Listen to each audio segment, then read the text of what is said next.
We're going to call the meeting to order. Welcome to the June 20th meeting of the Lee Select Board.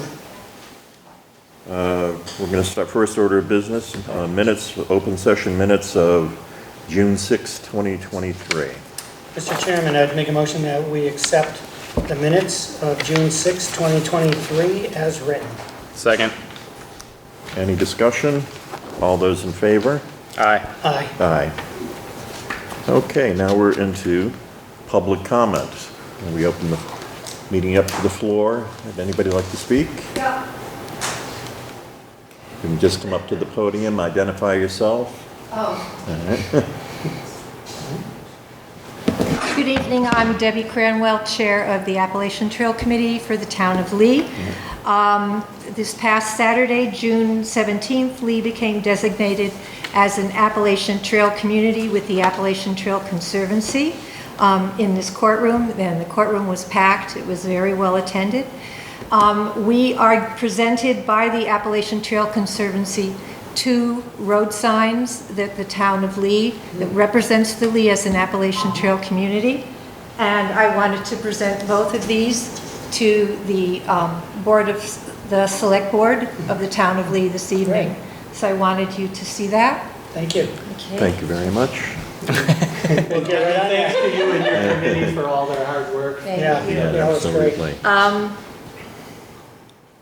So we do present these to the Town of Lee, and we're hoping to be placing them prominently in the town as they do represent the town. Mm-hmm. And the hikers get very excited when they see that. Sometimes they pose in front of them. Oh, nice. You know, Nice. it's a big deal. I also wanted to put a plug in, as in celebration, the Appalachian Trail Committee for the Town of Lee is having a hike to Upper Goose Pond Cabin this Saturday, June 24th at 9 a.m. from the Jacobs Ladder parking lot on Route 20 in Beckett, and all are invited. And you can go to the Lee Town website and scroll down under News and Events to see information as to how to sign up for that event. If you're not comfortable with that, there's my email is also posted in that advertisement, and you can give me a call and you can register in the parking lot that morning. But it's a 2.25 hike to Upper Goose Pond Cabin, and then we'll have lunch up there and even swimming depending on the weather, and meet some hikers, and you can tour the cabin and then come on back down later on in the day. So, and I will leave these with Sabrina under your safekeeping. Thank you very much. Thank you so Thank much, you. Debbie. Okay, do we have anybody else for public comment? Yeah, you'll see on here too, there'll be their hand, little hand gesture if they raise it. I don't see Nobody's anything. there. Very good. All right, moving on to general business. We have a presentation from Wiley Goodman of Berkshire Regional Planning. Presentation on CEDS resiliency. I cannot, someone needs to start the video. We can see you. Oh, okay, I can't see myself. Okay, let me get the presentation up. Okay, so hi everyone, my name is Wiley Goodman. I'm the Senior Economic Development Planner for the Berkshire Regional Planning Commission. Can everyone see the screen okay? Is there Yeah, anything that's blocked? Okay. no, looks great. Okay, great. So I'm here to just do a very quick overview of Berkshire County's 2023 to 2027 Comprehensive Economic Development Strategy Report, which we actually released a few months ago now, almost probably 4 or 5, 6 months ago. But part of the responsibility of BRPC and our work with the Economic Development Administration from the federal government is to make sure that we spread the word about the CEDS, because we do all this work. It's a 5-year look ahead about what Berkshire County should be really, everyone should be focused on. We want all, as many towns as possible, as many stakeholders as possible, thinking kind of in the same direction, having the same priorities overall. And if people don't know that this report exists and that it's an asset to them that they can use when they write grants for their town to fund capital projects or for programming and other things, if they don't refer to the SEDS, they're really missing an opportunity to take full advantage of why the SEDS exists and how it can benefit your town. So this background document is really kind of like a linchpin of any other funding that you seek. If a project is in the SEDS, you can refer to that, and the federal government will say, "Oh, okay, I guess somebody gave a lot of thought to this project. It isn't just, a pet project of some town or some person, but it's something that a lot of stakeholders are in full support of." So what does the SEDS track? It basically looks at regional economic conditions and trends. We have to do a SWOT analysis of strengths, weaknesses, opportunities, and threats. We come up with a strategic action plan based on the SWOT. We have performance measures that we evaluate, SEDS implementation and impact. And then this year in particular, and the reason I was sort of brought into the organization, I've only been with BRPC about 2 years, and I was hired through this federal funding, was to expand a particular chapter in the SEDS organized around the topic of resiliency. And the reason I'm circling back with Lee and other towns is because when I was working on this chapter, I came to towns on the front end of this work to say, tell me about the resiliency challenges facing your town in terms of, things like disaster recovery, information networks and communication, planning. Resiliency is a word that can encompass a lot of different things. I think we all know, and the reason they wanted us to expand the resiliency chapter was because of COVID, right? Towns were faced with a massive reconfiguration of everything they thought they knew about how strong their towns were, about how prepared their towns were, about how prepared their people were to deal with a disaster, in this case, a public health disaster, but it could be a terrorist attack, it could be a cybersecurity attack, it could be the leaving of a big company like a GE from your community that suddenly decimates the workforce. So these are all things that unless towns are, forward thinking and prepared to respond to, they are going to be left in the dust when the next disaster happens. And I'm going to say when, not if. So one of the things, like I said, we do a SWOT analysis, right? So we look at strengths. So these are just some of the strengths that I found in your town from other reports and documents that you all had put together that I just think bears, reminding and celebrating, really. So again, you've got this very successful, revitalized historic retail center. You're a tourist destination. You've got also an anchor institution with the premium outlet malls. You've got a walkable downtown. I cannot tell you how valuable that is. I live in Pittsfield. We are striving to be more walkable, but the fact that Lee is something that a lot more people, especially young people, are really desiring, is how can I live in a place where I can walk and bike to the things that I want and need? You've got affordability going for you. You've got access to some agricultural land and assets and natural resources, including the largest state forest in the entire Commonwealth. Congratulations. Again, you've got a new elementary school attracting families and performing arts venue and a lot of restaurants and eateries. So lots of good things going. Some of the challenges, though, again, you don't need me to repeat all of these. You know what they are. They're loss of manufacturing, a rise in employment in lower wage service sector jobs, rising housing prices, aging population, young people out migrating, poverty, difficulty retaining key staff, and I don't know why I wrote restaurants and eateries. That should not be there. Let's take that out. I was gonna ask you about that. I was wondering why it was on each list. That's a mistake. Okay. Maybe we can say I don't know. Are there any restaurants and eateries you're missing? I guess we could add those if there's some cuisine that you don't have that you could add.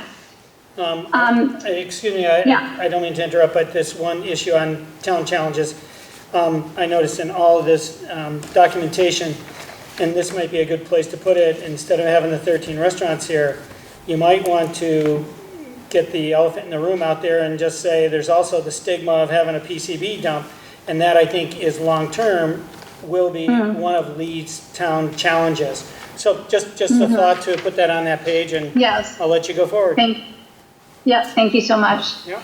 So just like the SEDS, your own master plan that I believe is in development right now, again, it has some draft language. This isn't permanent yet. Develop and promote the town of Lee's historical significance, its natural assets and small town community spirit. This was a vision statement approved in 2022. And again, there may be revisions that are coming from community surveys and forums. I'm not going to read the SEDS, our entire vision statement, but and I'll go into kind of where ours came from, but the first part of it, I think, is, highlighted here. So Berkshire County will be sought after as an affordable, inclusive, and safe place for people of all ages and backgrounds, offering a high quality of life and abundant employment opportunities. And I think that's something, again, we can all kind of get behind. How do I get to my next page here? Okay. So again, this is the SWOT analysis for the entire region. Again, not just for Lee, of course. So some of our strengths as a region are cultural amenities, educational institutions, outdoor rec, which I don't know if any of you, how much press you read during COVID, but there was a huge increase in interest in outdoor rec. Of course, people were stuck inside, so we understand that was a real draw. But a lot of young people moved across the country to places like Colorado and small towns in Montana and Austin, Texas, and other communities simply for, or in large part, I shouldn't say simply for, but in large part, because they could find a job, a good paying job, where they could also have access to outdoor rec. And we, I think have the potential for that. And outdoor rec is a big area that BRPC is really strongly involved in continuing to build out and promote the region around. I think, historically we've been known mostly for our cultural amenities. And again, those we're not, walking away from those, but we also can expand into outdoor rec. Again, the weaknesses, low wages, big one that need to be raised across the board. Housing, again, is as more people moved here during the pandemic, that was both exciting and it put a real pressure on our housing stock, which was affordable and now suddenly is not as much. Broadband and cellular, that's another project that I'm working on with Chris and some other towns across the entire county, making sure that we have the kind of broadband speeds and affordability so that everyone who needs access to the internet, especially remote workers, can get those services in our communities. And public transit, again, as people age, or again, as people want to be less dependent on cars, making sure that we have a public transit system that can be flexible and mobile to the needs of a growing population. Again, our opportunities, we have more diversity coming to our communities. We see that as a good thing, as a strength. We know that immigrants have been really instrumental in rebuilding rural communities across this country. If I urge everyone to look at Lancaster, Pennsylvania as a great example, I think, of that. There's been some wonderful articles written about Lancaster, which again, small community, I don't know their population offhand. But, predominantly white, predominantly Quaker and sort of Shaker, Quaker type communities. Again, a real shrinking of their population. They've had a lot of refugees and immigrants come in. They now have, I have not been there, I have to say, so to take this, this is me reading press. They have this incredible food hall with again, food from all these different cultures that are represented there. A lot of more agriculture and community gardening and things happening to not just, to revitalize a food culture there, really diverse food culture. So I think it's a great example. I think there's some small towns in Maine that have also really seen some in-migration and diversity coming to their communities that have made them, that have really taken them from dying towns to enlivened towns. So that's something we should celebrate. And again, more opportunities for entrepreneurship as more people want to work from home, and how can we support them in doing that? The threats are things like access to childcare. It's, again, childcare workers are often underpaid. often women, sometimes immigrants, again, working from home. And if people people don't see communities as child-friendly communities, really hard to attract young families to a region. So what can we do across the region to make childcare something that is affordable and accessible to as many new families as possible, and really promote that? Again, educational setbacks, we need to really, help our kids who really struggled, and understandably so during COVID, to, get them re-engaged in an educational, the educational community, and see getting an education and doing well in school as something that will is in their interest and for their future, which again is changing fast with things like ChatGPT and AI and all sorts of things. And then I'll just mention the high energy costs that we, we're all working through. So some of the SEDS goals that we came up with, again, I'll go into where these came from a little bit, but goal 1 is healthy people. So again, if people are not healthy in a community, if they don't have access to healthy food, if they're not exercising, if they are have high rates of diabetes or smoking or other kinds of things that put them at risk, they're just not going to be able to fully participate and contribute to their communities the way we want to. So we start with people. How do we, at a very public health level, help people in the region, be healthier? Again, from there, that healthy people, we think, contributes to resilient communities who have, and again, it makes total sense, right? If you're poor and you're not healthy, and then all of a sudden your job leaves town, and you haven't had a good education, you are going to be much less resilient in the face of a natural disaster or an economic recession or depression, which again, we're all on the verge of this sort of is inflation, recession, what's happening, we don't know. But the more we we give people kind of wraparound services, make sure they have some savings in hand, make sure they know they have relationships in community, so they have a place to go if their house were to be, flooded or something bad happened or they lost their job. We want to make sure that those wraparound services and supports are there and that everyone knows where to access them. Again, part of the way we do that is we create a future-ready workforce.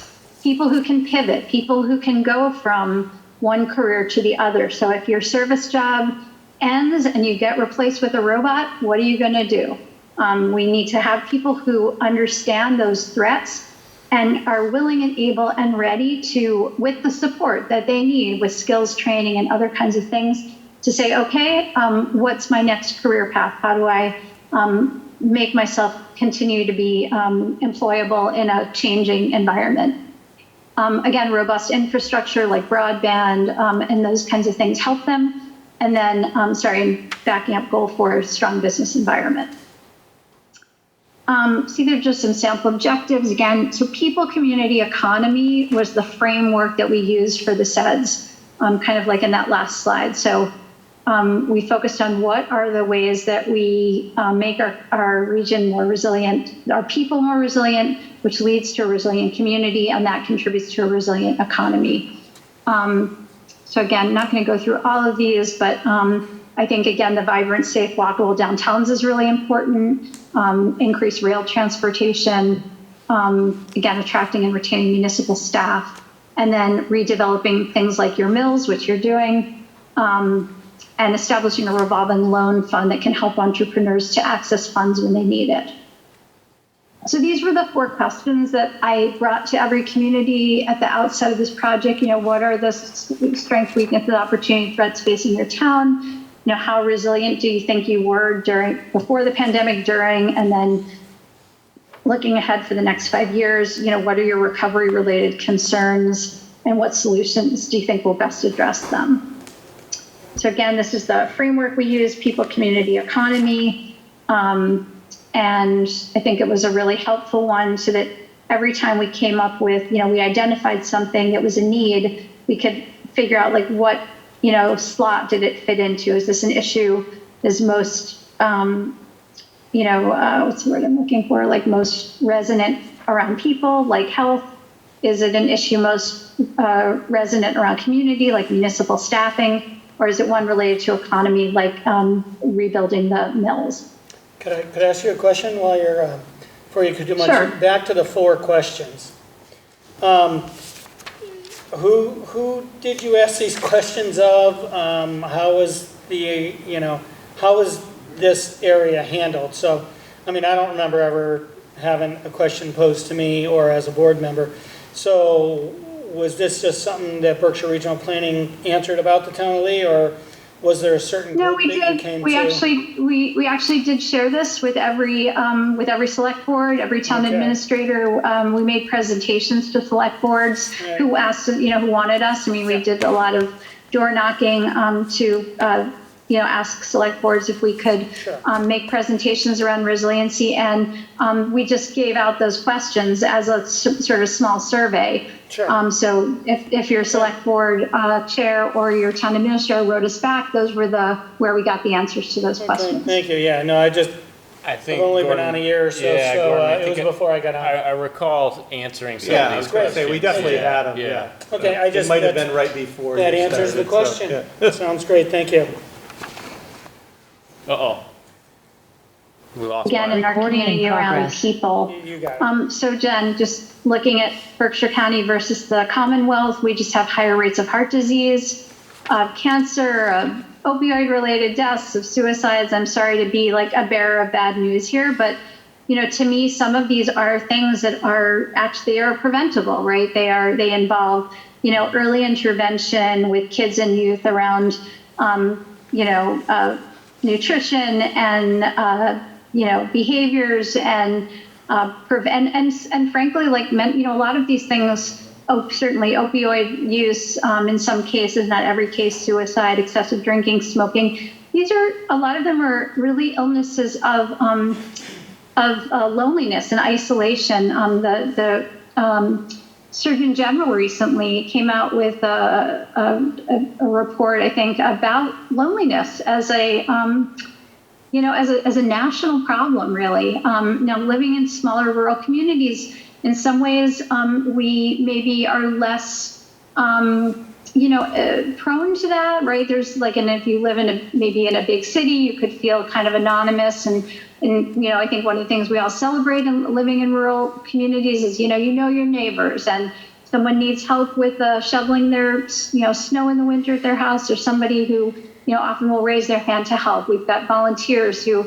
drive seniors to medical appointments and things like that. And yet we have to look at these numbers. They're hard numbers to look at. They're not, they don't paint a pretty picture. And yet this is the reality. And so we have to say why. What is happening in that people feel a sense of loneliness or isolation or hopelessness, that they may be turning to some of these substances for comfort, and what can we do to help them find another avenue out? At the community level, again, we've talked about some of these. Some of these are not specific to Lee. They are in other communities. So if there's ones that don't apply to you, ignore them. But again, we understand that it's really challenging with low salaries, and also the way that in small towns, there's just, there's a smaller populations and people have lots of other responsibilities. So asking people to volunteer for boards and committees, really hard to do if you have a young family, right? So we have a lot of retired folks, and those folks are great, and we are immensely humbled and appreciative of their service, but those people are going to age out. So are we training the next generation to be staff and volunteers on boards and committees? I'm a big advocate of getting high school students and college students connected as interns or getting mentored, and basically bringing them into public service as early as possible, so that they feel welcome at a select board meeting. They are interested in knowing what happens, and they actually are encouraged to participate. So finding creative ways to do that, to bring younger people, especially middle school, high school students, whether that's, the head of the student council, or again, Boy Scouts or Girl Scouts, or other kinds of, youth-oriented groups into public service earlier, I think is a really interesting way of trying to build a pipeline for your later life. Again, on the economy, we need to diversify the economic landscape in the Berkshires. Again, we've been very reliant on tourism, on cultural attractions. We certainly have a growing manufacturing base again, with things like the Berkshire Innovation Center, and some of the, and Lee, I mean, you've got some wonderful manufacturers, small and mid-sized manufacturers, some that obviously did some really incredible work during COVID and getting supplies to people. So that's terrific, but we can still do more. And if you know anything about economic development, you know that you want export businesses. You want people who, are creating products or creating services in the county, but they're the people they serve, the clientele, if you will, goes beyond the county, right? That's the only way that you can grow, is if you are producing things that have audiences that go well beyond your immediate geography. So sample resiliency recommendations, again, talking about expanding food access for those who are food insecure, connecting residents, again, with financial literacy to establish a practice of savings. At the community level, we need to, advocate to the state to increase Chapter 990 and pilot funding, so we have more money to fix our roads and culverts and other infrastructure that we know, especially with outdoor rec. We have, a lot of tourists come through our area, and we may not be compensated at the level that we need to for our road repairs and so forth. And again, offering training to on the economy, offering training to at-risk employers, assisting with continuity and resiliency business planning. And it's not something the town would do necessarily at all, but working with organizations like SCORE or the small, your chambers, your small business development corporations and so forth, to, again, provide cushions so that if an employer, is starting to look a little precarious, they know where to go to help them, get through a storm. So what's next for the SEDS? We have to do annual updates to assess progress. That's the checks and balances that make sure that that 5-year plan that we created does not just sit on a shelf, but that every year we're looking at the progress on the objectives and goals that we set. There are priority projects in the SEDS that are countywide. And again, things like the mills and redevelopment of mills has been included as priority projects. What's happening to help get funding to those projects.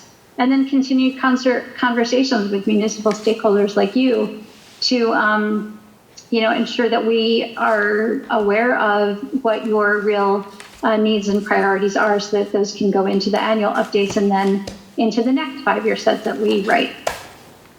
You can learn more about the SEDS on our website. We also created some really fun social media, some short, 2-page handouts. We made some videos on YouTube with a high school student that we're really proud of, again, to find ways to share what can often be, feel like a very daunting document.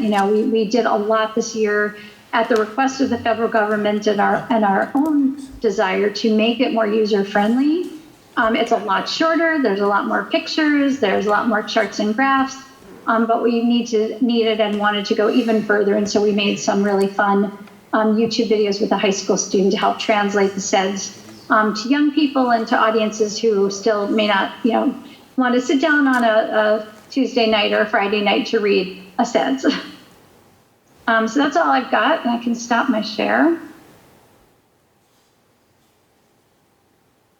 Thank you. And I'm here to take any questions. Yeah, thank you. Any questions from the board? No, very straightforward. Yeah, thank you, Wiley. Anything from the public? Sure. You can just come up, please. I'll put a link in the chat to our, can I do that? Is there a chat link? No. Should be. I think it's been disabled, but in any event, We have I'll make. Yeah, you can email it to me, Wiley, and I can get it. I'll email. Yeah, it's just that, again, if you go to berkshireplanning.org under economic development initiatives, Okay, gotcha. you'll get to our SEDS page. Okay. All right. We have a question for you. I have a Wiley. question. Yep. Hi, Wiley. That's all right. You don't have to. I don't have to We'll do get that. Okay, my name is Leslie Gabriel. Okay. come on Recording back. in progress. Hi, I cannot hear you. Okay, Try now. my name is Leslie Gabriel. Can you hear me, Wiley? Yes, tell me your name again. Leslie Gabriel. Hi, Leslie Gabriel. I reside in Beckett, right nearby, outside of Lee, Uh-huh. a few miles. And first, thanks for the report. I happen to actually have a podcast for water, so the environment is very important to me. And I'm glad that you put down as number one something about the environment or whatever number one was. And then Gordon Bailey had mentioned something earlier in this converse before you came on, something regarding the PCB dump. I would highly recommend a couple of things. That from the past be whatever it takes to clean it up from Berkshire County, because I'm sure it not only was a loss of jobs from GE, an impact to the community and the economy, but there was also a residue of decades long of forever chemicals that needs to be addressed. Otherwise, it's icing on a mud pie. You could paint, I've been involved in business. You could paint as much as you want, but if the underlying issue isn't addressed, it's going to continue to just be an albatross on the region. And you could see that with the amount of suicides that are going on that were in the report, the amount of mental illness that happens in the area, and it's all like one thing. It's not so much a question, it's a statement. And then one other thing, in the loss of jobs, my kids had to move out of the area because it was hard to live in areas that were ultra sensitive to lockdowns. My son moved to Colorado, and my political persuasions are like I work for Obama. So that wants to be addressed as well, because people left in droves to states that were more open. Some people moved in, yes. However, that wants to be addressed, I am declaring straightly, because it actually makes a difference on how a society runs, giving people the ability to freely do things. And, while I love my family, they had to move to 2 other states. And not that they had to, but they ended up liking it where they moved to. And Thank you for sharing that. yeah, and it's real. And I would appreciate that also my business, which was an e-commerce business, had customers all over the world for 18 years. The supply chain lockdowns tossed it out. So that also wants to be addressed in a straight way, with no loss of power, to say, this is what happened. Otherwise, it becomes like everybody gets defensive, but this stuff actually did happen. And more power to you for putting this out, and thank you for listening. Thank you very much. Yeah, thank you. Thank you. Wally, do you have anything else for us this evening? I don't. Oh, we've got one more question from the floor. Come on up, Claire. Hello, my name is Claire Leahy. I live in Lee. I worked on the last 2 open space and recreation plans for the town, and in the last plan, the elephant in the room now was very clearly in that plan, that we had to be very aware of trying to stop, and we had a municipal committee that was working on trying to stop having a dump come to our town And in that plan, it did indicate all the reasons why it should not come to this town. I think you need to go back and look at that plan from last year, look at a draft that had portions eliminated that referred to the danger of the dump coming to this town. And I think that was because Berkshire Regional Planning Board learned what was going to happen, and they decided that they'd better just change their position. It was very obvious when I worked on it that we just totally went in the other direction, and there was no support from Berkshire Regional Planning Board to adhere to what they had recommended. And part of it was protecting the large aquifer that's in there and how valuable it would be to the town if case we need, and we will need, better water supply down the line. That is a known fact. And being a little more aware and taking into consideration climate change and how it could affect this town. I think those things definitely have to be looked at and included, and I think that the mitigation plans, what they are, where they're at right now, and how much more has to be done needs to be clearly spelled out. Thank you. Thank you. Claire. So Wiley, if you have nothing else, thank you very much for being here. As you can see, the one issue looming over economic development for this town is the proposed PCB dump. It's first and foremost in everybody's mind, and when you go back and talk to the powers that be, you might want to mention that to them. I absolutely will. Thank you very much. Yep. Well said. Yeah, Wiley, if you click on the there we go, we're the host now. Okay, thank you. Thank you so much. Thank you, everyone. Take care. Moving on, we have a Rural Recovery Center to discuss the opioid funds. I believe we have Jim on Zoom, and then we have Gary and Jane who are here. Here's Jim. Okay, hi Jim. Good evening, everyone. Did you want to start off, Jim? real Sure. quick? Thank you, Mr. Chair. Those there and those who are at home, I'm Jim Willis, Director of Tri-Town Health Department. We also have Jane Smith from our office as well. And really, the reason why I'm here tonight is more of advocacy.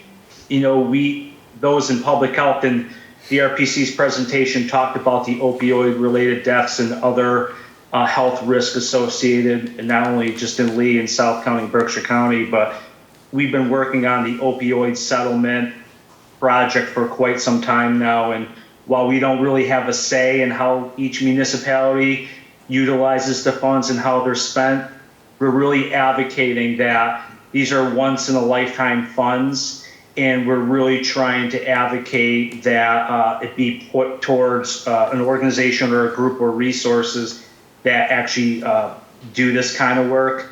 And we've been working with the rural recovery for quite some time now.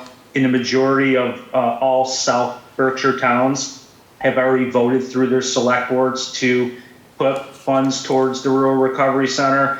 And so Jan and I are here to answer any questions, but again, it's just, we don't really have a say. We're just really here to advocate. Opioid-related deaths in Berkshire County, in particular in Lee, have been really high over the last few years in Tri-Town, and we don't specialize in that kind of work. And while we're at the table having conversations and supporting realms in public health, there's been so many families and people devastated from the opioid-related deaths. And I look at this money as a social justice cause, and it really needs to be put to people that have been really directly affected by the opioid-related deaths. It goes beyond those that have suffered and died. It extends out to family members, friends that have been suffering a very long time. And we're really here to answer any questions, and we ask for your support. Thank you. Thank you, Jim. Good evening. Good evening. My name is Gary Pratt. I'm the Director of Rural Recovery and the South County Recovery Center. I also founded an organization, I guess, called Smash the Stigma 413, and I'm a person in long-term recovery myself. So Been in recovery for almost 15 years now, so just grateful to be here tonight. Thank you for having us. So I'll tell you a bit about rural recovery. In September 2020, we were funded by the federal government. The Health Resources and Services Administration funded us for a 3-year period for $1 million. It was a broad-ranging grant that we were awarded, and I could literally take like 2.5 hours to tell you all about it. I'm not going to do that. But in that grant, there was a section, a little sentence that said, open a safe space for people affected by opioid use / substance use disorder. And that's exactly what we did on June 11th of last year. It's located at 67 State Road in Great Barrington. That is the South County Recovery Center. And at that space, we offer meeting space for mutual community aid groups, and also events that we hold, bringing the recovery community together to make those connections, to really foster those connections which help people to heal. So rural recovery operates the South County Recovery Center. What we do also is we act as a referral hub. So what we have been doing for years now, since 2018, I became involved with a group called the South County Opioid Working Group, which I don't know if any of you have heard of it, but it's just a group of concerned citizens, agencies, heads of agencies that came together around a table, such as yourselves, to really address the opioid crisis and to, see what we could do to help people and to save lives. So working with them, like one of the things that they really wanted to see with the continuum of care was to initiate what we call warm handoffs. So like an instance for that is like if somebody walks into the South County Recovery Center and they say, I'm houseless, I have nowhere to be, I need help to try to figure out how to get housing. I don't just say, well, here, call Construct and see what they can do for you, right? I have the connections, as Jane Ralph is here. I call Jane Ralph from Construct and I say, I have Jimmy Smith here. What can you do for him? Can I bring him over so you can meet him? And like we hand people off that way and make those connections for people. And as you are all well aware, some of the services that happen in South Berkshire County don't exist. So not always can we get people the help that they need. So what we also offer is recovery coaching. We have full-time recovery coaching at the South County Recovery Center, and we can connect people to a recovery coach who can stay with them throughout the process. So a recovery coach is someone who can, act as an advocate for them, act as that connection, connect them to places like Alcoholics Anonymous or to the Breen Center or wherever they need to go. And what we do also is we honor multiple pathways to recovery. We truly, wherever a person is, we meet them where they're at. And when I say we meet them where they're at, it's not just emotionally or mentally, we physically will go to them. So, we're located in Great Barrington, but we provide services to all 14 towns in South Berkshire County. I've personally come to Lee and trained people for naloxone. I don't know if you've seen the Smash the Stigma signs around, but people from Lee have asked for those because, they're well aware of the stigma that's associated with this disease. And, the more we address that, the more we can normalize that conversation where people can feel comfortable to come forward and say, hey, I have this problem, I need some help, and then we can help them. We can help them to get them to the services they need and to, come together as a community to help each other. So, yeah, with these opioid funds, as Jim already alluded to, this is a once-in-a-lifetime opportunity. I'm very grateful to the Attorney General for pursuing these lawsuits and for getting the manufacturers and distributors to, pay what they owe society. A very small fraction, in my opinion, a very, very small fraction of the damage they have caused. And this is a once-in-a-lifetime opportunity. And, I'd also like that. It's not taxpayer money. It is money that has come from the people that have done damage to our community. And, I'm very grateful that we have this opportunity now. And so yeah, we respectfully ask the Select Board to make a commitment to channel the funds to the recovery center. It'll help us to maintain the center. It'll help us with our long-term sustainability and to continue to provide these services on the ground, face to face, and to really connect people. So I think that's about all I have. Are there any questions that you guys have? Questions for I Rich? have questions more about one of the documents we got on the backside from the chief than just for you. Don't go away. Okay. If you look at the backside of the chief's letter, because he's asking stuff. I see all these distributions, allocation amounts.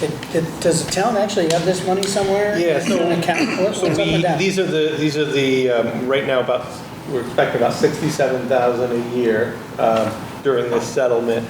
And For so 1 some year? towns, it'll be over a course of several years, but some towns have already done this through town meeting. Okay. Other towns have not, and the reason why the state's been, I don't know if Jim, if you've heard anything recent, the last I heard, there was still some talk of how they may or may not, we can definitely do it through town meeting, there may be some other methods of distributing the money, so this will either will most likely come up at our special town meeting if we do one in the fall, for how we want to distribute the money, unless the state does change, similar to what they did for like when we had the lead line service a while ago, where they said we had to do it through town meeting, then changed their mind and said we could do it through the select board. So So I have a question. Why does it have the dates all in 2022? Status is paid. So do we have the money? Right, we have the money, right, Okay. yeah, and we'll be That's getting I was more, is what I'm trying to be clear, say, yeah. is do we have the money? It's how we're Is gonna this- spend it, yeah. Okay, and is this amount something that we're gonna get every year for X amount of years? What is the, Correct, there'll be more coming out of this and settlement. do we know how much and for how many years? I just, in fairness to think ahead. Yeah. What do we have to play with? Yeah. You know, what do we have to donate? And I want to make sure that we take care of what the chief needs too for his people. So I just, I'd be willing to commit to help out, but I just don't know how much till we look into what are we talking about? Right, so there'd be each year, again, the state's been kind of iffy on this, but Yeah. each year that we get it, we would reappropriate it. So right now, this is what we have to work with, and I don't know if Jim or Jane remember right, is it going out about 10 years? If I may, this is something that I've worked hard to drill down, and it's interesting, the state has not been that helpful, and in fact, we still are waiting for that legislation.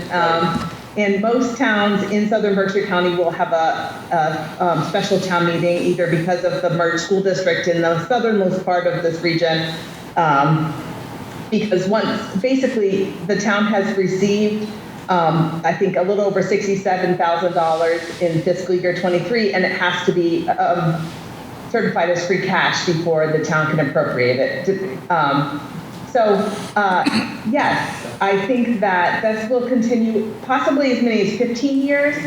And the interesting thing is that more settlements might be coming in. And so, right now, I think that there's a total of maybe 5 or 6 settlements from different distributors and manufacturers of these opioid drugs, but there might be additional lawsuits passed, and I think that basically towns will have to decide, but usually I think whatever comes in the year before will just be appropriated, and you'll always know how much has come in before it's certified as free cash and made available for an organization like Rural Recovery or whatever use that the town decides to use it for.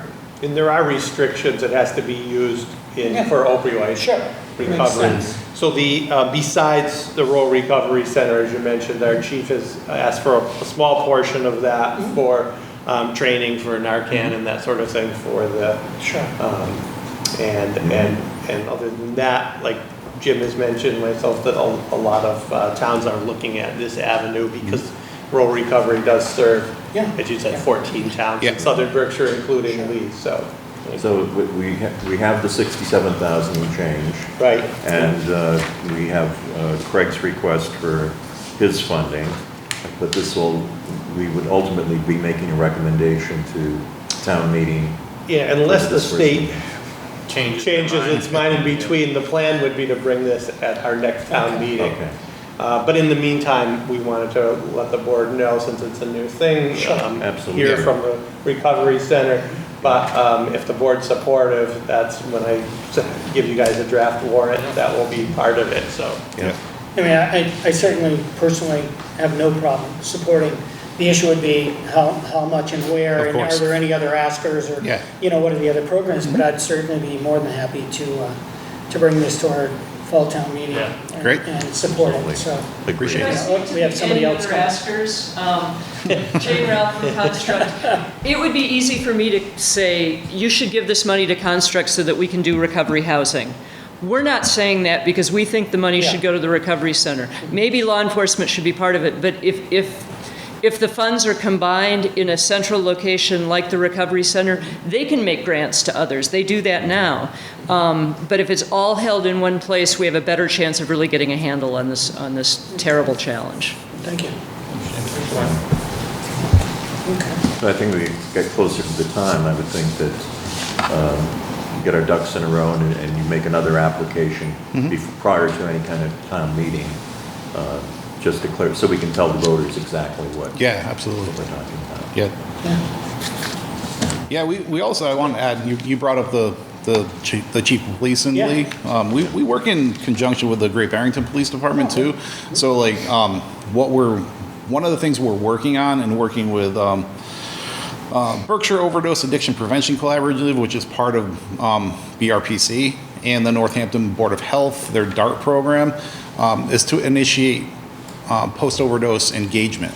So what that is like after somebody has a non-fatal opioid overdose, we can respond to them within 24 to 48 hours in a no-pressure situation and just check on people, to, you know, and if they, you know, need services, we can provide those services.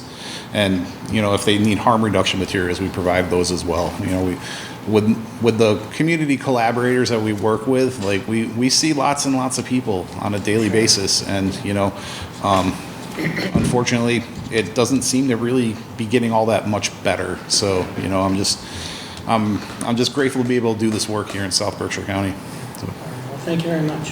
thank you. Did Jim have anything up there?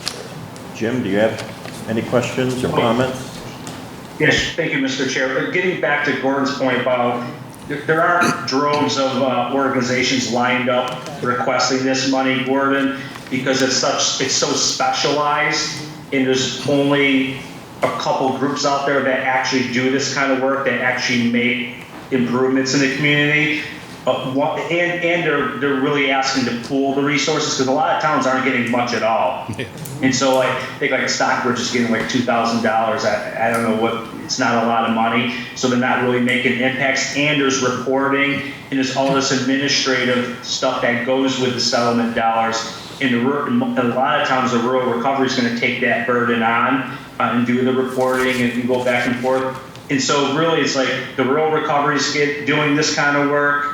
And I think the Green Center may be doing something up in North and Central, but it's really the Berkshire Opioid Abuse Prevention Collaborative. So there's only a couple organizations out there that are actually doing this kind of work. I'm not asking for anything because we don't specialize in this kind of work. We're not going to make the impacts, and we're not going to reinvent the wheel. If the Rural Recovery Center is doing comprehensive work in this field, including Narcan training, handing out Narcan, meeting people, actually helping people where they're at, we don't have that kind of skill set. And our advocacy is to put those resources so we get the most bang for our buck. Okay. Thank you, Jim. Thank you. That's great. Thank you very much. Thank you so much. Thank you. Thanks very much. Nice to meet you all. Appreciate it. Moving on, we now have Green Theory. We're going to discuss the host community agreement and some odor issues. Chris, I know that if it comes to it, I have to sign off on this, but I won't be part of this discussion as far as I know. Oh, right, yeah. So I'm going to You'll be recuse abstaining. myself from the discussion. So do we have somebody from Green Theory here tonight? So we have Harsh and Mark that are here. Yeah, sure. How's everyone doing tonight? Doing okay. How are you? Good, good. Good. Yeah, so I am Harsh Patel. This is Mark Valakos. He is my VP of Operations. And yeah, we had, I believe, quite a few discussions. Can I just ask you to speak a Sure. little louder? There's some people in the audience Sure. that, oh, you don't have to worry about the Oh. mic. Just if you can project to them, the mics are picking you Got up, it. no problem. Okay. There you go, that's better. Got Yeah, it. good. All right. Thank you. So again, my name is Harsh Patel. I am the owner of Green Theory. This is Mark Palakos. He handles the operations on site. And yeah, we had, I think the agenda point is the order, right, that the town has brought to our attention along with the HCA. And so I am actually here and want to discuss the issue with you guys on exactly what, what the order issue is, and I'm all ears. Maybe we can take these on as the two separate issues. Sure. Do we need to approve the host community agreement? I'm just kind of, Yeah, so this was updated based Yeah. on the latest Yeah. legislation and so forth. So, I mean, we're all set on our end, Harsh, if you guys are on your end, or if you had any questions. I mean, we need to sign it in a public session, obviously we can Got it. send it. I did have questions on again, you sent me the breakdown, but I did want to dive a little deeper into, I guess, more so proportionality in terms of how each of the businesses are assigned, the amount and how that is determined based on, the impact and how, that was where I wanted to go ahead and ask you guys on where you guys stand with that. Well, do we need to have a separate sit-down for that? Yeah, I mean, if there could be. I mean, basically what we have right now are 3 ongoing projects. Yes, sir.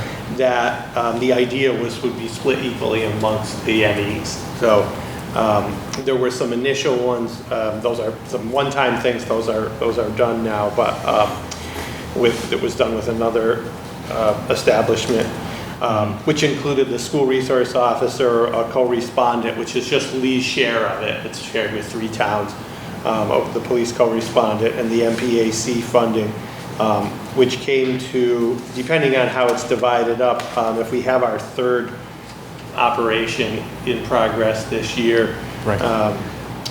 that would be just over 62,000 per operator. But it's basically the number divided by the ME, so the more we have, the less it would be after that. Are you- And that's separate, of course, from Right. any excise tax. this is specifically the host community agreement that we're talking about between the Right. the 3 to, well, potentially 3 and 2 right now, And I potentially think- 3, and with 3rd one in progress. I think to get to what Harsh is wondering, if I understand you correctly, is should we be dividing by 3, or should we be proportionately? Right. That is it. Proportionately weighting depending on how much actual revenue each company is making. But I don't know that we can actually do that. I think that was what you were. Yeah, well, more so also on the basis of, I guess, the impact as well, right? I just wanted to, again, kind of,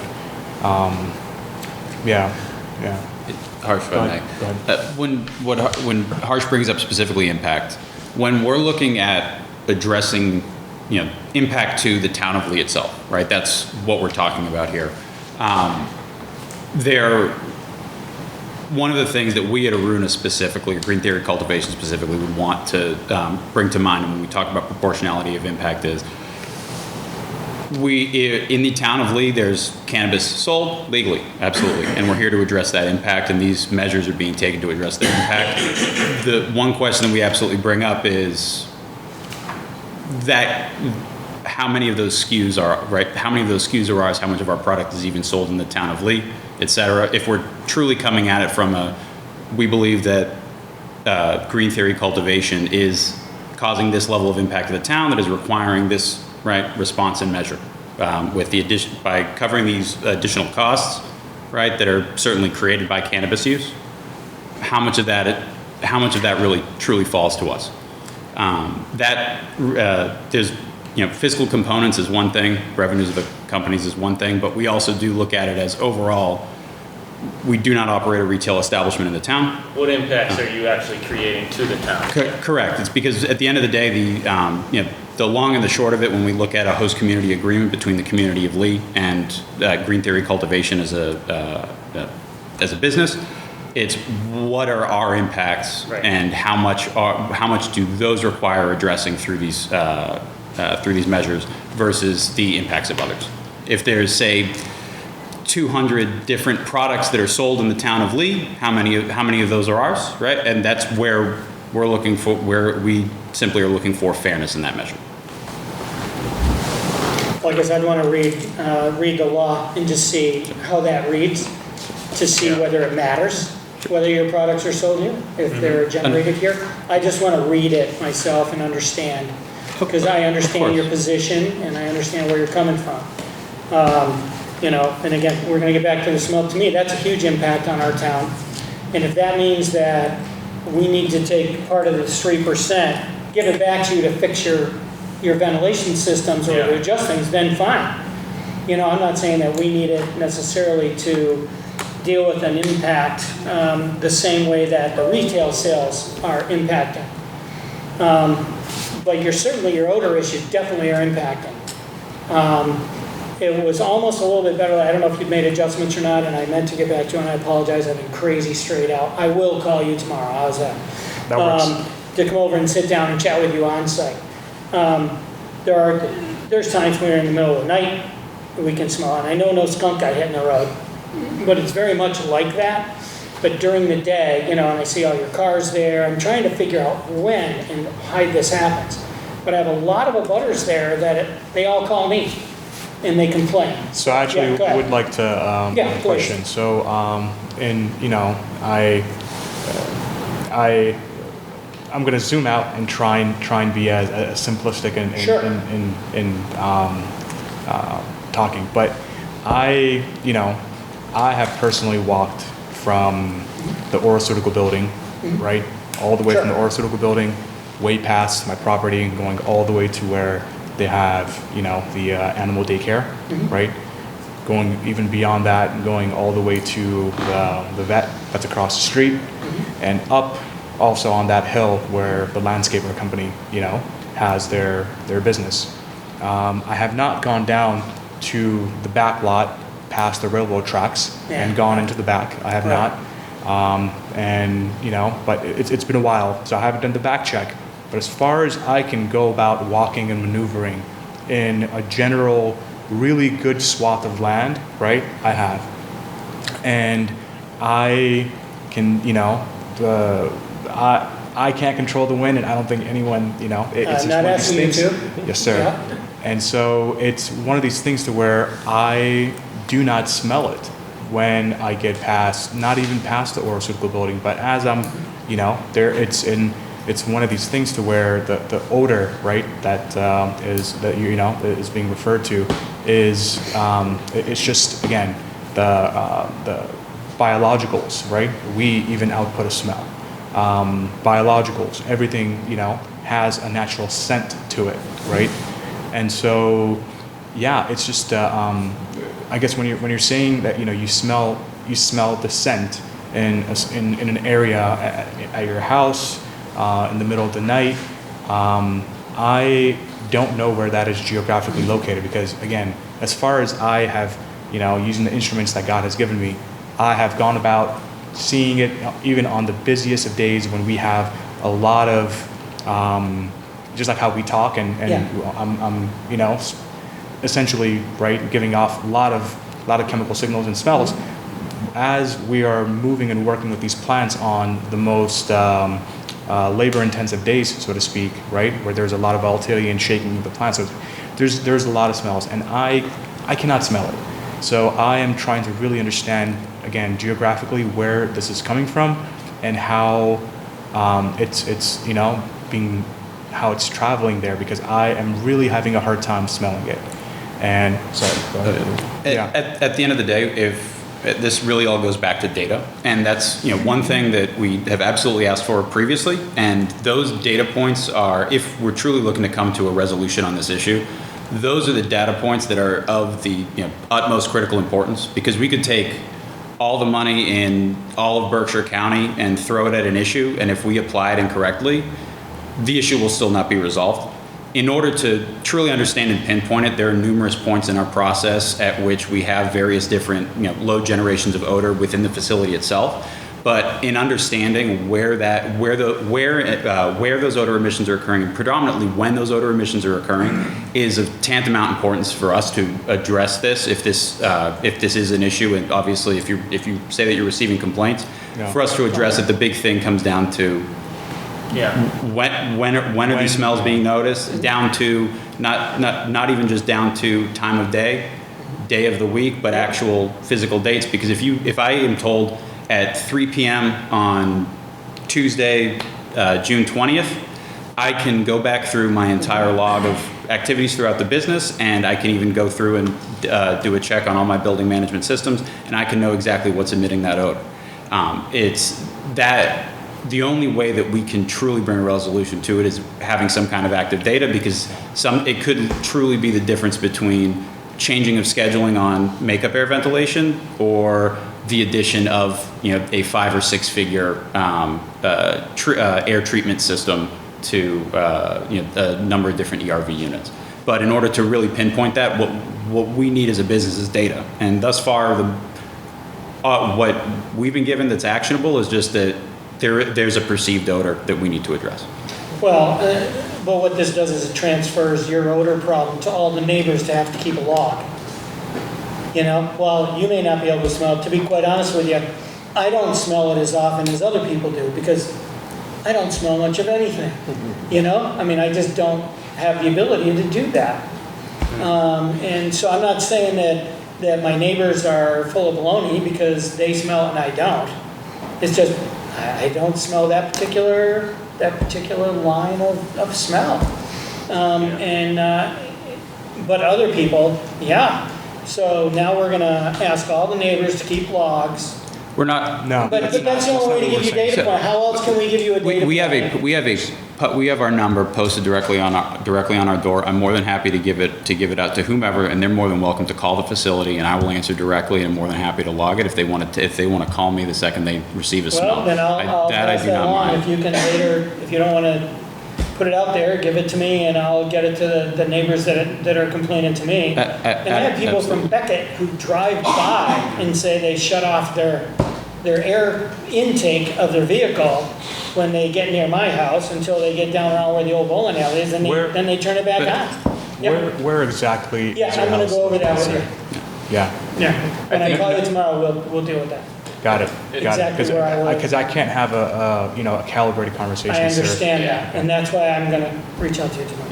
Okay. And if I It'll be in the afternoon, by the way. I'm tied up till No worries. after 1 o'clock. You just shoot me a call and I'll be very sure good. we can chat. Yeah, I think if I may, Gordon, I think your point is well taken, but it's also it's a hard thing for these guys to pin down because it's such a. And I get that. Who's gonna smell? And I did have a chance to tour their facility, and it's great. I welcome you guys in the community. I think it's good to we get some business in here in the town, but it's to their point, like when they've got a trimming room, and then there's a drying room, and then there's so it's like they could if we could get them some information to where we can finally maybe pinpoint is like, okay, when they're trimming a lot, that's when we're getting this increased odor. We can mitigate that for them, or they can mitigate that for us, really. Right. The point. And I'm all for giving them a chunk of money back to spend on this, because this is what this money is for, is really mitigating these impacts. So. And I get it, and I don't want you guys to not do business here. That's not my point. Yeah. My point is, do all the business you want to. Just don't have the neighbors complaining about the smell. So how do we address that? Yeah. It would start by you getting me that number that I get, or we'll post on whatever.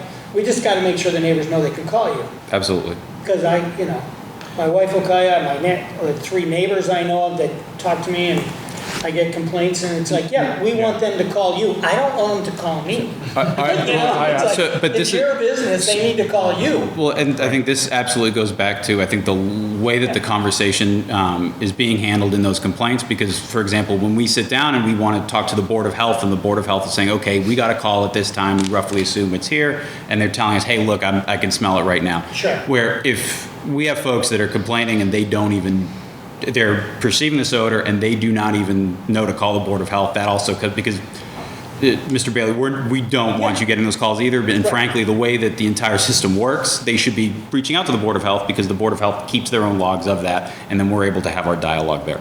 I'll have them call both. Yeah, and I truly, as a resident of Lee myself, I am entirely serious when I say if I get 40 calls a day, I'm getting 40 calls a day, but if it gives me the data that I need for those calls to go from 40 to 0, that's what I'm looking for. Because at the end of the day, also using those data points, when we're talking about something like a perceived odor that is so subjective, getting that data also allows us to assess what is really at root here, Right. what is really the root issue here, and then we're also, I think, able to have a very informed conversation with the town, because if we're getting it at times, or if we're finding that any number of measures are taken and it just starts really driving down, we can also then assume is this odor present or is it perceived, and do we need to what other measures do we take to really start removing the subjectivity of I drove past, I know there's a cannabis facility there, I smelled an odor of marijuana. Well, I'm not here to argue psychosomatic, what have you, but With that same, that's that really same why we logic go back to the of, data. when you go by the Great Barrington, roasting company, right? You can also smell the coffee. oh, yeah, you When can. you go by any additional, again, it's all about these, that this is, so it's, what I, again, please do give me a call, because I also am curious whether, is it me, or is it one of your neighbors growing in the basement? Because that could very well be one of the scenarios to where, that's why I want to look at where is the complaint originating from, which, our number is available online. It is listed online where you can find it. We will absolutely give it to you as well. But I would like to know where the complaints are originating from a geographical location, because then it can really just, okay, all right, these are the points. That's what I would. And I'll try to contribute that too, because I drive by there often, and there's times when I smell it, and there's times when I don't. So Right. when I smell it, I'll give you a cup and let you know. I'm sure that it's a certain point in your process, for sure. It's because it is not a constant issue. It's just when it happens, And it happens. even that data point Yeah. alone, Pierre, Right. is of tantamount importance, because it also tells Yeah. us that it's clearly process associated. Oh, I believe it is, absolutely. And I don't think it's growing, to tell you the truth. I think it's processing. It's not in the growth area, I don't believe. Otherwise, we'd probably smell it all the time. Probably would. Anyway. I was just going to say, I spoke with Mark today, and to reach out during various parts of the process, and I would come down as well to get data. Sure. Also, so when I know the next harvest, and then I forget the next process, but Harvesting, even during that dry period, we'll probably do at least one check-in during the desemming process, and then we have, frankly, then if it's not off one of those those are really the three main odor-causing activities that in the facility will would create an odor that I would expect to, if it's creating this issue, one of those would be it. If it's not, and we're finding, for example, if it's suddenly in the middle of the night, these are where we don't even have product out of containers, things like that becomes we kind of start entering a whole nother realm of this, which again goes back to the subjectivity of it, and I think that becomes more a cut that just further fuels the conversation with the town and see, okay, is this something that we need to rectify, or is there something else going on? it did look like you guys do have an added carbon filter as well. Correct. So we've gone through, recent, or is it even in yet? I know it's pretty new. So those have gone in all the flowering rooms, and those are so we took our standard MERV 13 filter and we got a custom carbon pleat and layer put into those. Now that, to Gordon's point earlier about the growing process, that is for us with no data. Our general assumption is this: if 9,000 square feet of this building is dedicated to this, maybe it must be this. Knowing that it's pinpointed lets me attack it in an entirely different but more targeted way, but it also means that it becomes infinitely easier, because we're not just shooting in the dark here trying to figure out, will this do it? I don't think you guys should be spending money when you don't know where to put it. I mean, I'm not after that either. Yeah, so we've seen our financials. yeah, I'm fine with that. I'm not worried about that part. So, the issue is about getting this around to the neighbors that are calling me and make sure that they call you only when they smell it, not just to complain. But just if they smell something, they need to let you know. Complain, they can. Well, yeah, but I know, but that's not what I want them to do. I want them, if they smell something, that gives you a data point, and, that's all. Absolutely.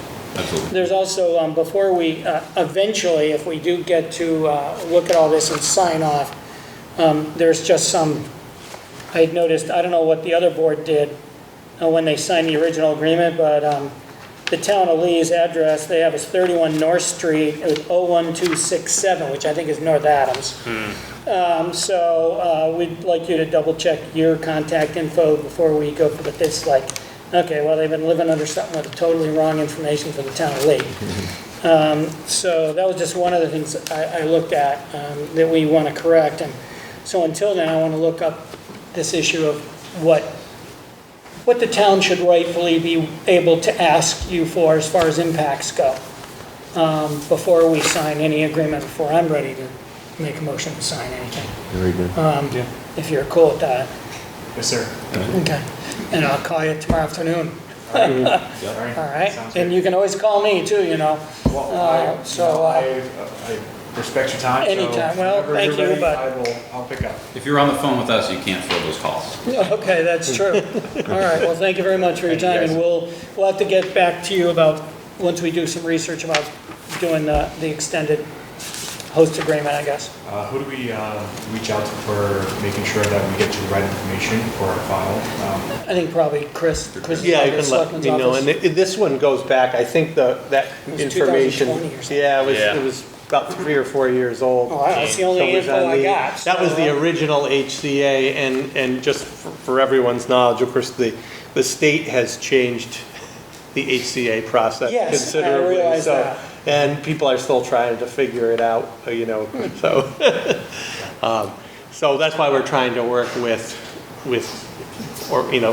people like yourself to try to figure out Come up with an amicable. Yes, yeah, Agreement. given what the state has handed us here, kind of an Yeah. about face, so, yeah. We very much appreciate across the board the dialogue from the town, the openness to actually have a conversation like this. Which is And rare and new.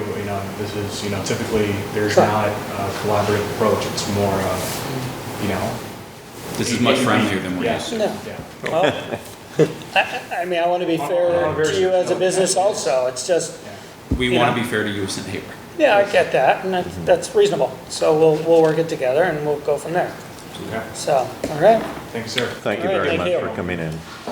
Moving on, we have a application from Berkshire Running Foundation for a 5K road race, a road use authorization. Do we have somebody here? Oh, great. Hey, hi there. Good evening, how are you? Fine, thanks, how are you? I'm well, thank you. Siobhan Lemmy from Berkshire Running Foundation. Great. I was contacted by Highland Farm to help them celebrate their 100th year anniversary this summer. And they decided that they would like to host a 5K road race. Berkshire Running Foundation is a nonprofit organization, which our goal is to help create and advance these events that benefit our neighborhoods. The beneficiary for this event would be Berkshire Bounty, the food delivery service for South County. Berkshire County. Yeah, so I've met with your police department and discussed they decided that they felt that 2 officers would be needed to secure the course. It would leave and return to Highland Farm on Summer Street, turning onto Laurel Lake Road for just a half a mile, and then making them run back up Laurel Good Lake job. Road. Coming back to Highland Farm for an ice cream and Sure. say hi to the cows. Hopefully, somebody will look at that road and hopefully it's not too rutted. Because boy, it can get pretty ugly. It Could be can, half yeah. cross-country, half Yeah, road. yeah, it's Yeah. like, it's definitely not a smooth road. Yeah, I've run on it often, and Yeah. the crew from Highland Farm and myself have gone out on it as well. It looks pretty safe, and we do we give a good description of what people will be encountering. Okay.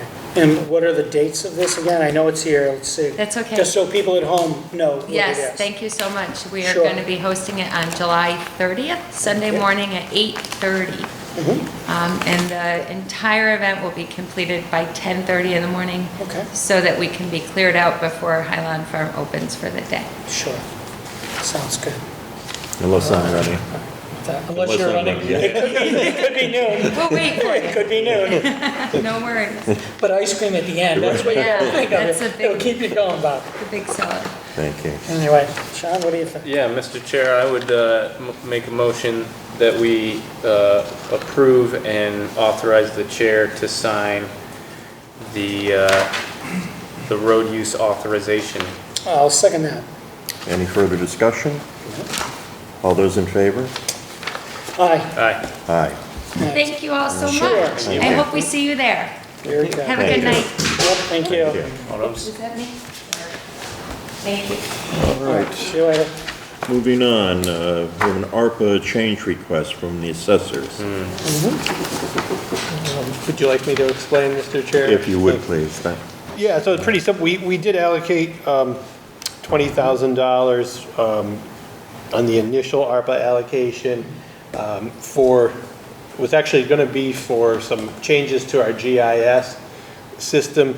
Those are not needed anymore, but they just asked that we okay the change to allow scanning of documents and property cards for easier public access. So it's the same intent to allow more things. The idea with the ARPA money was to allow, part of it was to allow more electronic access to documents.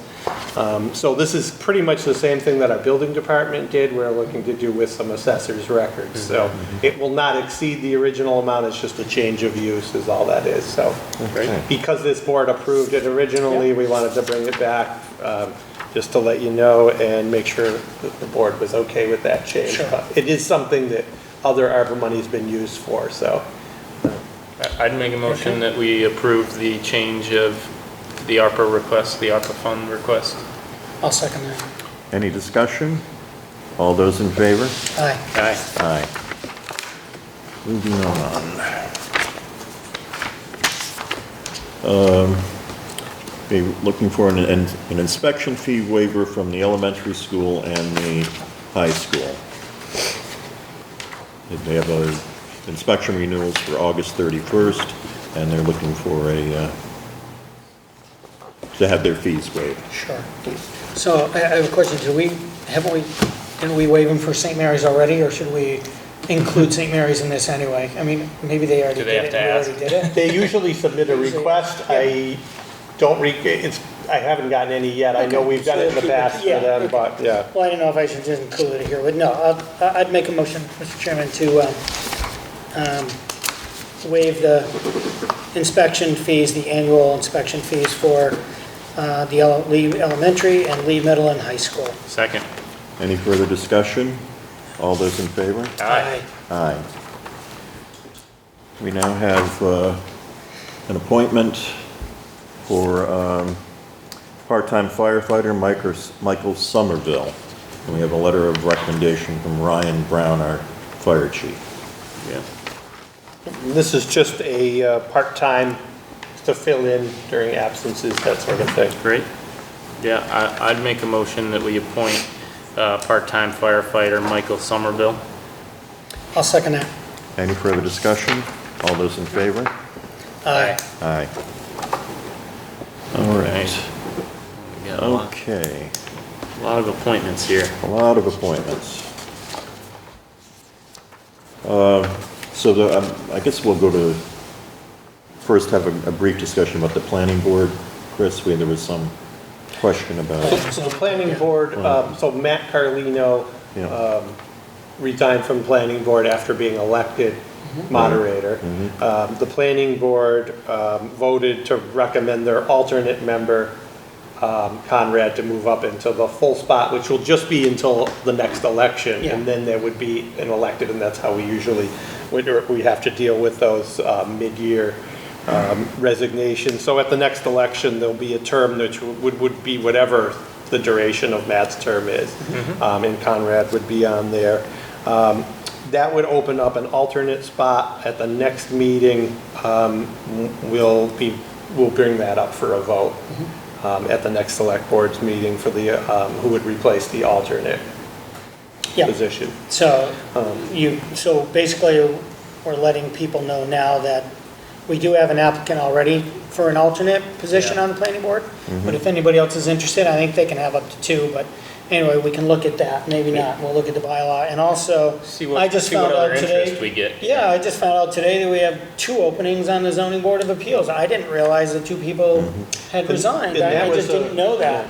That was part of my report later, but that came out of, that was very recent. So what happened, everything on here, except for the Appalachian Trail Committee, everything on this list, Sabrina went through all of the expired terms and then reached out to see if, all the current members were interested in being reappointed. 2 members of ZBA are not interested. So it just happened when we put this out. The only difference on here is the Appalachian Trail Committee. That because we now have that designation, they will we need to vote to change them from an ad hoc committee to a permanent committee. Those members are listed on here for you, and then once that's made a permanent committee, then their terms, Sabrina will reach out to confirm their 3-year terms. So should we stagger, like, make the first 3 1, the next couple 2, and the next 3 3? For the Appalachian Trail, we could do that. Because if everybody's at 3, then you're gonna hit a wall in 3 years. And all our other committees are staggered. What do you think? Good point. 1, 2, 3, 4, 5, 6, 7. Plus Sabrina then have to go in and do some work and change it all over. There are a bunch of committees. that Yeah. Everybody is the same. Really? Oh, wow, I didn't know that. Okay. So it All might right. just be easier to ask each of them every 3 years. Sure, but okay. it's- Well, I don't care, I'm just saying, I wondered, Good you know, question, that's. yeah. And also down on the planning board, if we're putting Conrad on to fulfill a term, then Is for it a- this document's sake, it should probably say a 1-year term. And I was put- just gonna say, put yeah. next year's Yeah. election Should he time be- in. Should are we appointing him for a 5-year term, or should it be It's just one? filling until the election. One Yeah, year. it'll just be until the election. So we could adjust that. Yep, we can do that. I don't know if you're going to read all these things, or if you want me to I move don't it know. as posted. What can we do? Do you want them to do them by section or do the whole thing at once? I or- do the whole thing. I'm not objecting to anybody who's on here. No. So I don't see any reason These to are hold anything. reappointments. Yeah, these Yeah, are you do? reappointments. All here. reappointments. I have And no I will problem with read it at all. How about you, Sean? You're cool with that? Yeah, If we I'm just fine do it with as a group? Yeah, that's fine. So, You want to make a motion? do you want to read them, or should we bother? I mean, Well, it's up to you. I don't know. What do you think? Why don't we read it? Why don't we read them? Sure. Just to let everybody know who's on which committee. We'll Plus, just we haven't read heard through from you them. much, Bob, so we can let you. Do you want to read them, let Robert? you go. That's great. Well, my secret is out. All right, I can I'm read gonna if you here we want, go. but- All right, for the Agricultural Commission, we have David Carrington and Caroline Young. The Appalachian Trail Committee, we have Ashley Alter, Nicole Clark, Debbie Cranwell, Don Latino, Fred Pylan, Samantha Sorrentino, Zach Sorrentino, and Trish Johnston. For the Board of Assessors, we have Tony Carapresso. Board of Health, we have Joanne Sullivan and Carissa Vincent. Capital Outlay Committee, we have Buck Donovan, Matt Filio, Peter Hoffman, and Arthur Mack. And we have a new appointment, Patrick Rooney. Conservation Commission, we have Marilyn Hanson. Greener Gateway, Joan Angelo, Valerie Bloom, Peter Hoffman, Patricia Johnston, Catherine Laird, Catherine Miller, Christine Schwartz, and Dr. James Schwartz. The Jacobs Ladder Scenic Byway, we have Linda Sis. Personnel Board, Danielle Boole. Planning Board, for the 1-year appointment to the next election, we have Conrad Decker. And the Sandy Beach Committee, we have Deirdre Consolati. Mr. Chairman, I'd move to approve the reappointments as read. Second. Any further discussion? All those in favor? Aye. Aye. If we could just do a motion to change Appalachian Trail to a permanent committee. Oh, yeah. Yeah, well, I'd make a motion that we make the Appalachian Trail Committee a permanent committee. I'll second that. Any further discussion? Oh, yeah, he's second. Yeah, you're I right. second it. No further discussion? All those in favor? Aye. Aye. Aye. So a question, is there any need to where we have to like adjust our corporate bylaw at the next town meeting or something to include that or not? Is there an issue with that? There are other committees that don't have Oh, that in okay. the All bylaw, right, so, good. yeah. I just want to make sure we're not missing something. This was more of a formality because they were there to apply, and now that they have the designation, Gotcha. the Conservancy wants to see that as a committee. It's part of the conditions of being the Appalachian Trail community, so. Thank you. Thanks very much. Okay, next on the agenda, we were to sign the adopted COA drug and alcohol policy, the Council on Aging. And this is a yearly thing, it's the same policy, no change, Same but policy. we're required the beginning of every fiscal year to readopt it for Berkshire Regional Transit's policies. They need to have that on Berkshire Regional because. Transit? Yeah, Oh, Berkshire Regional yeah. Transit provides the Gotcha. COA van, The and Council we have on to Aging. readopt it every year. Yeah. The only change that was made from last year is we did, before it didn't designate a reporting person on it, and we designated that to the Director of Council on Aging. That's on page it's- 8, yeah. page 8 at the Right. number 9, under prescription drug use. Needs to be reported to the Director of Council on Aging. Yep. It is fixed on the signed Yeah, one. right. So, Mr. Chairman, I'd make a motion that we sign off on the Lee Council on Aging's drug and alcohol policy for effective June 20th, 2023. Second. Any further discussion? All those in favor? Aye. Aye. Aye. Okay, now we have a CDC update and an appointment. Yeah, Mr. Chairman, just at our last CDC meeting, Yes. we were talking about this, and I know that you kindly had put me on as a member appointed by the Select Board, or for the Select Board. And this, in discussions, we thought it would be a good idea if our town administrator, Chris Britton, was also involved, because he knows what's going on also, and be able to better keep up.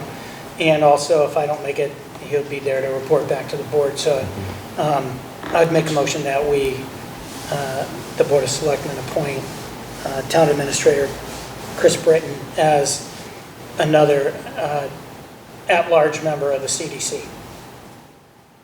Second. Is that good with you, Chris? He's good. Okay. We caught him at a good moment. I did. I did. Any further discussion? All those in favor? Aye. Thank you. Thank you. Okay, the rest of the river dispute, our follow-up letter. As much as we can say about it.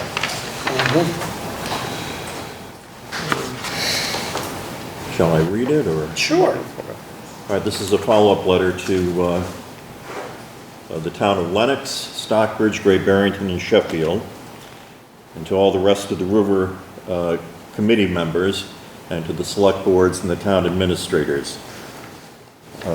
Dear Select Board members, we certainly understand the mediation procedures that the town of Lenox and Sheffield have referenced in their letters. Lee was hopeful, however, that the other towns would prefer to resolve the dispute as soon as possible in the interests of all member towns of Rest of the River Committee. It has become clear that is not the case. Furthermore, while the letter from Lenox points out what may be considered as the intentions of the IGA, the town of Lee still contends that the language is not specific enough to clearly state that the Rest of the River motion to support GE's legal efforts was properly taken. This is why the town of Lee requested mediation. Unfortunately, other members of the Rest of the River Committee have chosen to delay the mediation until the decisions will be moved. The town of Lee feels that the Rest of the River's efforts to support GE were contrary to the overall purpose of the committee, which is to protect the health and welfare of the 5 towns in the IGA.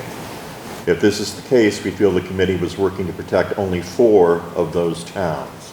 Lee officials are disappointed that the issue could not be resolved However, since the First Circuit Court case is now in progress, the town of Lee hereby withdraws its dispute. And that's not the end of things, but that's as far as it goes tonight. We need a motion to, are we gonna sign this? Yeah. Yeah, I'll make a motion that we sign and the letter and send to the aforementioned recipients. I'll second that. Any further discussion? All those in favor? Aye. Aye. Okay, now we have discussion on the Columbia Dam, Columbia Mill Dam. Chris, you wanna lead this, or are you gonna lead this? Actually, I'm hoping that Claire will, Oh, okay. will start things off. Hi, Sure, that's Leahy. fine.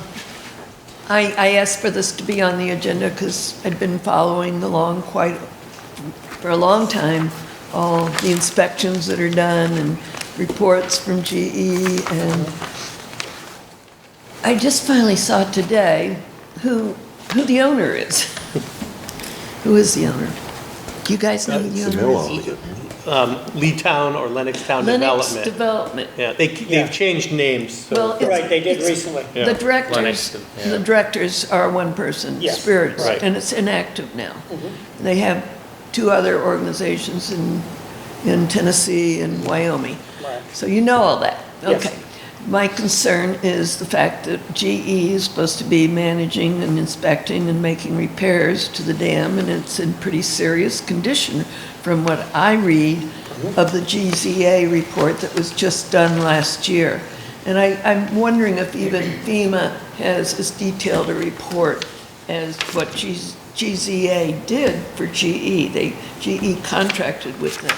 So there is no indication that there will be any repairs done, and we don't probably, I think the town should try to get both the owner and GE and EPA in here to see how this is going to be taken care of, because there's no timeline.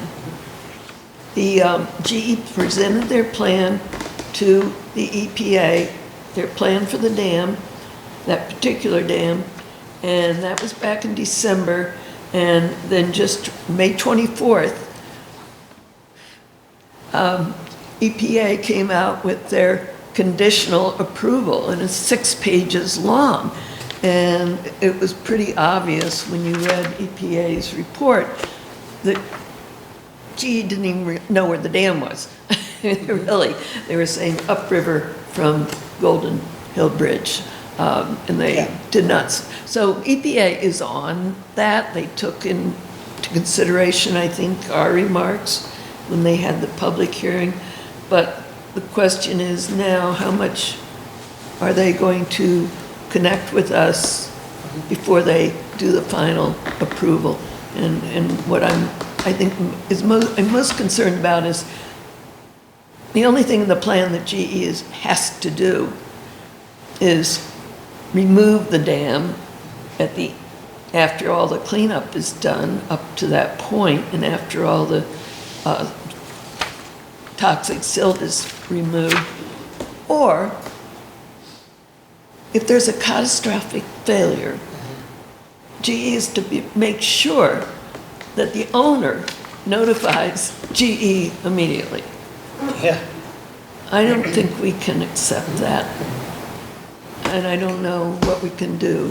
Yeah, I don't think we should accept a catastrophic failure. No. Mr. Chairman, if I, through the chair, Claire, I will tell you that today, after reading this over the weekend, I came in today to talk to the town administrator, Chris, to say, I think that it's not acceptable either, and that I thought we should reach out to the EPA and to GE and actually move up the time frame and make them remove the Columbia Mill Dam before they even touch anything to do with Woods Pond, clean up behind it and get rid of that dam, and so that we don't have a catastrophic event. To wait until there is one, totally unacceptable. Well, from what I've seen in all the reports, they would have to clean up all the silt. Yes, I behind realize that. first.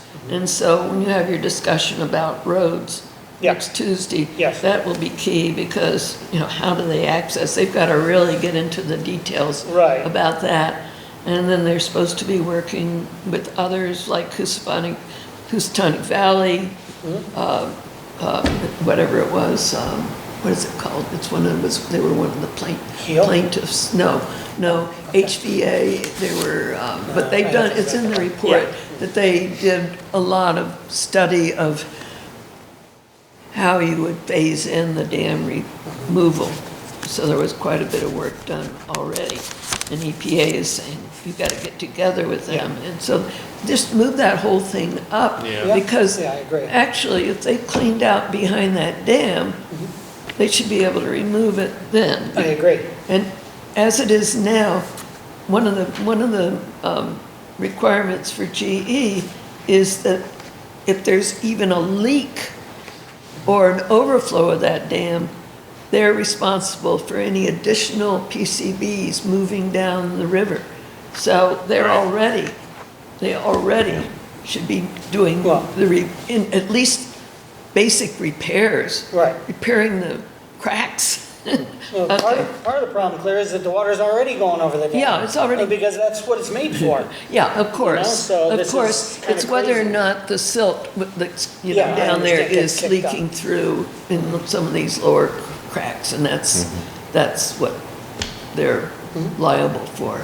Well, when you And- mentioned next Tuesday, though, through the chair, and when you mentioned next Tuesday, one of my issues is to talk to them about actually moving all that silt by rail, because the railroad track is right there. Absolutely. Put it in cars, move it up. They can do a siding up on the property where the old lane construction is, whoever they are called now, and move it that way. Don't even bring a truck on those roads. You don't mean the lane construction siding? No, I mean the down old- at the old Columbia Mill. The old, Take it from behind the dam, put it in a railroad car, and right there, yes, without any trucks being on our roads, right, move it up to where they're gonna have to unload and treat it. yeah. It's like it or not, they're gonna have to treat this stuff somewhere at some point, possibly. But if that's the case, I don't want them, if they take it by truck, where are they taking it? I mean, it's the same thing, Claire. It's Well, like- they don't have a dump yet to put it in. I know, but so it's- it's gonna have to go out to some certified Well, that's dump. what we have to talk about on Tuesday. Yeah. But my idea is no trucks when they go to take that out of there.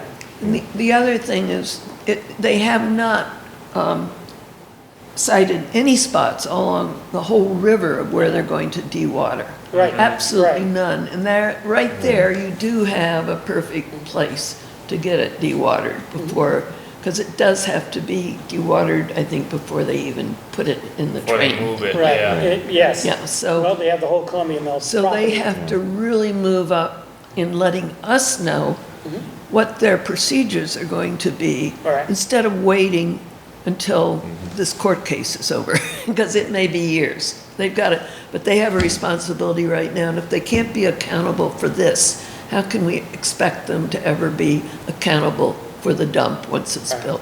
So that's what I want to get out there and. Go ahead, Chris. Oh, I just wanted to mention, I did talk to the Massachusetts Office of Dam Safety, and Yeah. normally, under this condition, we did just get a copy of the last report that they received, but normally, under a poor condition dam, they would be imposing on the owner, Right. Lee or Lennox Development, whatever they're going under now, to repair that, but Yeah. since the EPA has taken over this stretch of river, their authority trumps our state Office of Dam Safety. So they can't impose anything from the state level because it's now on a federal level. What we do know is right now is it is, like you say, scheduled to be removed. They estimate 14 that will years. occur the latest I got was 10 years, but still probably longer than we want. And the idea is just the quarterly inspections in the meantime. So anyway, just sharing a few facts Right, that we and found out in the meantime.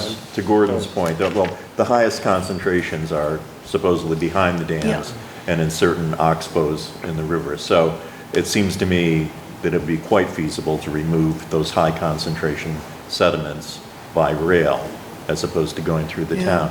But to Chris's point, EPA trumps anything the state has to offer. So this discussion about the dams is still in its infancy, really.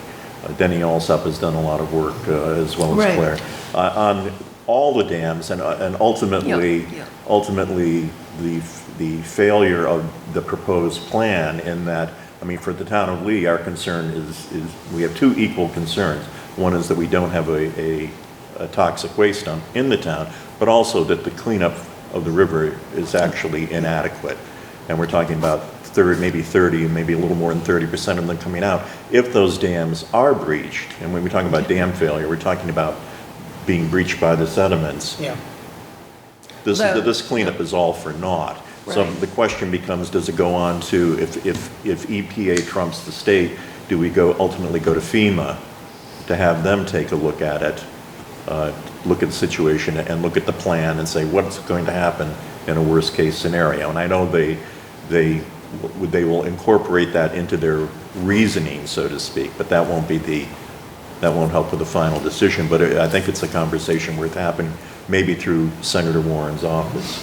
Yes, yeah, and the Willow Mill also, I guess, is still owned Yeah. by. Yeah. And there's one other, the three that GE is in this precarious position of. Well, they have one in they're Stockbridge and supposed to then be- one in Houston. Yeah, so, as I recall, though, the way the decree so far reads is that GE is responsible for dealing with the owner to come up with, make sure Right. that the repair is done. Of course, we haven't seen any communication between those two Nor at have all. we. They haven't even begun. Okay, All right, we'll bring it up. thank you very much. Thank you, Claire. And- Thanks so much. Oh, and let me just throw out that my tennis programs begin next Monday. And seriously, if Lee CTA, I only have 60 kids signed up so far. I usually have 80. And because of this, I haven't been able to get all my Yeah. publicity out. Yeah. And I'm not for profit, and I really want to get more kids coming to my program, okay? LeeCTA.com. Thank you. Thank you, Claire. Yeah. Moving on, we now have a temporary sign permit and fee waiver request from the Lee Historical Society. Where are we, Sean, you or me? I lost track. Okay, well, I'll move, what? Your turn. Okay, she says it's my turn. Well, we have to go with that. I would make a motion that we approve the temporary sign permit application for the Historical Society and waive the fee. And it is, for the public's knowledge, there is a program, I guess Charlie Flint from Lennox is going to be talking about Dodgetown. And it is, where is it? Thursday night. Yeah, it's this week. Thursday So- night at 6:30 at the Yep. senior center. There, thank you. So that's my motion, approve it and waive the fee. All right, any further discussion? All those in favor? Aye. Aye. Should be a very interesting discussion, by the way. Do we have a couple gas permits on here that came in late, or are these from last meeting? Yep. All right, yep. Yeah, number 4. One last minute gas permit. Okay, we have a gas permit for Berkshire Gas. What's the address here? Near 104. Near Bradley 104 Street. Bradley Street, over there. Yeah, there you go. All right, and we have all the- I'd make a motion that we approve the gas main repair off-road behind the sidewalk near 104 Bradley Street. I'll second that. Any And- further, sorry. And just allow the chair to sign. I'll second that. Any further discussion? All those in favor? Aye. Aye. Okay, do we have anything else, any topic that we haven't covered? Moving on? Well, I would Sorry. just say, Bob, Master Plan Committee meets on Thursday. We did also approve the, I think Wiley Goodman is going to be involved in helping us do a more of an economic kind of deep dive as part of the master plan. So that's something that I'm looking forward to as well. And I think our next meeting will be discussing sort of, what do we call it? Condition, what's the word I'm looking for? Shoot. Just the conditions that like, that we're in right now, sort of baseline. Here's what we're doing, forget the word I'm looking for, but anyway, baseline, you know, general conditions of the town, the last document, that sort of thing. So we'll be here Thursday. Do you know when the mitigation people are meeting again, that committee? The hazard mitigation? Yeah. Yeah, so they just met last Thursday. Okay. Second Thursday of. Second Thursday. Yeah, actually, I think it's gonna be, third Thursday, July 20th, I believe, is the Thank you next very one, much. but it's that week anyway. I think the term I was If that's a looking for Thursday, then I got was, the right date, but. existing conditions. Oh, okay. It is, yeah, the that's what 20th, we're- July 20th will be the next meeting of the vulnerability preparedness committee, yeah. Thank you. Just a personal note, I mean, Berkshire Regional Planning's heading this up, and we heard from Wiley tonight, but I know a number of people found it disturbing when we had the meeting at the high school that there was no mention of the dump, and I don't want to be a one-trick pony here, but that is, like, as I said, that is overshadowing everything, and we can look at existing conditions, but I think that many of us in the town are concerned about how that can change radically once that dump goes through, if it goes through. And I just think that has to be part of every conversation that goes You know, Bob, I'll bring that up as far as, you know, consideration and discussion at the committee. Thank you. Thank you. Absolutely. Anything else that we have? Chris? Yeah, just a quick report. As you all know, we just did the reappointments for committees, and Sabrina went through all those, contacted all of our committee members. We reappointed those that were interested, but I did want to provide an update on what we have for vacancies. So that did create a few vacancies and people that did not want to be reappointed.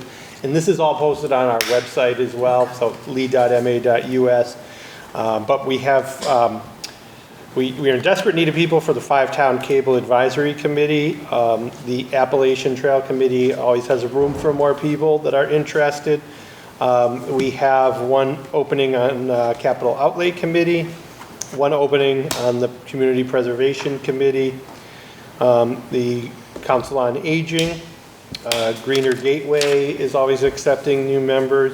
We have 2 spots on Historical Commission, a Jacob's Ladder Trail Scenic Byway Commission, Youth Commission, Personnel Board, and then we have alternate members for Planning Board, ZBA and BPW, and we also, of course, have a regular member of the Zoning Board as well. So, and then I also wanted to just mention that we have the date for Founder's Day.